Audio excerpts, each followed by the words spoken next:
I started the Monkey Hook back in 2004, and then in 2008 I started K-C0 Products, which is a broader umbrella approach so I could go after other products. All of our success is tied to computer-related services and consistency of availability of those services.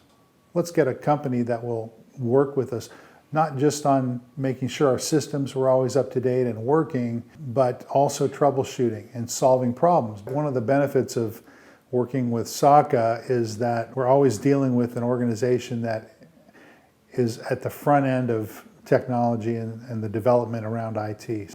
We're using cloud services, Exchange server for email, so that makes it great. If anything happens, we have that ability to recover email. We have backup servers, we have local backup as well as backup in the cloud through Veeam.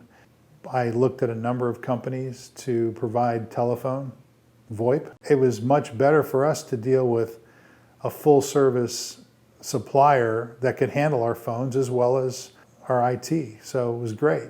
When you're running a business, you don't want to be intimately involved with IT solutions because that means you're not spending time on your business. You know, your IT just works in the background. It works. It allows you to do the other things you need to do to run the business. You get the service that you need, and I would therefore recommend them to anybody.